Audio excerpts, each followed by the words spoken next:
కాకినాడ జిల్లా పత్తిపాడు నియోజకవర్గం ప్రతిపాడు మండలం ఉత్తరకంచి రాజేష్ మహాసేన నివాసం వద్ద అంబరాన్నంటిన సంబరాలు. ఈ గన్నవరం నియోజకవర్గం టీడీపీ ఎమ్మెల్యే అభ్యర్థిగా మహాసేన రాజేష్ ను ప్రకటించిన తెలుగుదేశం పార్టీ అధినేత నారా చంద్రబాబు నాయుడు, తెలుగుదేశం పార్టీ అధ్యక్షులు నారా చంద్రబాబు నాయుడు, జనసేన పార్టీ అధినేత పవన్ కళ్యాణ్ కు, నారా లోకేష్ లకు కృతజ్ఞతలు తెలిపిన టీడీపీ అధికార ప్రతినిధి పి గన్నవరం ఎమ్మెల్యే అభ్యర్థి మహాసేన రాజేష్, రాష్ట్రంలో ప్రతిష్టాత్మకంగా పి గన్నవరం నియోజకవర్గానికి టీడీపీ ఎమ్మెల్యే అభ్యర్థిగా నన్ను ప్రకటించడం చాలా ఆనందంగా ఉందని రాజేష్ మహాసేన తెలిపారు. 2019లో వైసీపీని గెలిపించడానికి దళితులంతా పనిచేస్తే జగన్మోహన్ రెడ్డి మాత్రం మాపైన కేసులు పెట్టి జైలుకు పంపించి దాడులు చేసి దళితులను అసైన్ భూములు లాక్కొని దళితులను అనేక రకాలుగా ఇబ్బంది పెట్టి జాతికి అన్యాయం చేశాడని రాజేష్ మహాసేన ఆరోపించారు. దళిత వర్గానికి చెందిన 18 మంది టీడీపీ ఎమ్మెల్యే అభ్యర్థులను ప్రకటించడం గర్వంగా ఉందన్నారు. ఈ సందర్భంగా రాజేష్ మహాసేన గ్రామంలో ఉన్న అంబేద్కర్ పాదాలకు నమస్కరించి అంబేద్కర్ విగ్రహానికి పూలమాలలు వేసి ఘనంగా నివాళులు అర్పించారు. రాజేష్ మహాసేనకు పి గన్నవరం టీడీపీ ఎమ్మెల్యే అభ్యర్థిగా ప్రకటించడంతో ఉత్తరకంచి గ్రామం పండగ వాతావరణం సంతరించుకుంది.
జై తెలుగుదేశం, జై చంద్రబాబు, జై జై లోకేష్ అన్న.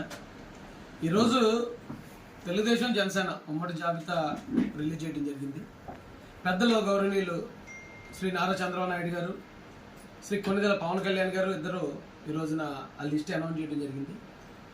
ఏమాత్రం కనీసం ఇన్ఫర్మేషన్ కూడా లేకుండా మాకు ఒక సామాన్యుడిని, ఒక చిన్న కుగ్రామానికి చెందిన నా పేరును కూడా ఈ రాష్ట్రంలో ప్రతిష్టాత్మకమైన పి గన్నవరం అనే నియోజకవర్గానికి నన్ను కూడా అభ్యర్థిగా వారు ప్రకటించడం నిజంగా మేము ఒక అద్భుతంగా ఫీల్ అవుతున్నాం. కళ్ళ కూడా మేము ఊహించలేదు మేము ఒక ఎమ్మెల్యే అభ్యర్థి అవుతామని కానీ, ఎమ్మెల్యే పోటీ చేస్తామని కానీ అలాంటిది పెద్దలు ఈరోజు మా మీద ఇంత నమ్మకం, ఇంత బాధ్యత ఉంచినందుకు వారికి శిరస్సు వంచి మేము ధన్యవాదాలు తెలియజేస్తున్నామండి. ఈరోజు ప్రకటించిన లిస్టులో దాదాపుగా 18 మంది ఎస్సీలని వారు ప్రకటించడం జరిగింది.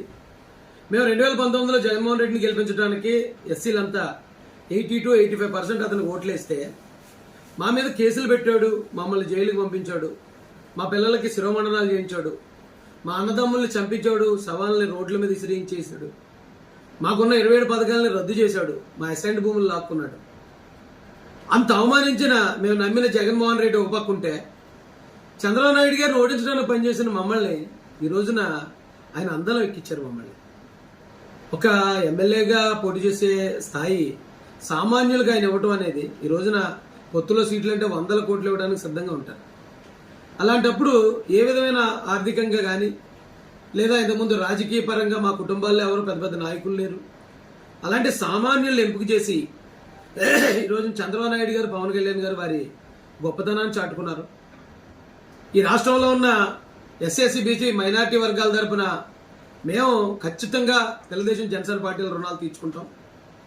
2024లో ఈ జగన్మోహన్ రెడ్డి అనే బడుగు బలహీన వర్గాల శత్రువుని, బడుగు బలహీన వర్గాలు ద్వేషించే ఒక రక్త పిశాచిలా పట్టుకుని పీచించే ఈ జగన్మోహన్ రెడ్డిని సాగనంపి తెలుగుదేశం జనసేన కూటమిని విజయకేతను ఎగరేసుకుని ఈ రాష్ట్రాన్నే కాదు ఇక్కడున్న బడుగు బలహీన వర్గాలన్నింటినీ కూడా బాగు చేసుకుంటామని తెలియజేస్తూ అవకాశం ఇచ్చిన పెద్దలకి, మీడియా మిత్రులందరికీ కూడా హృదయపూర్వక నమస్కారం. Thank you.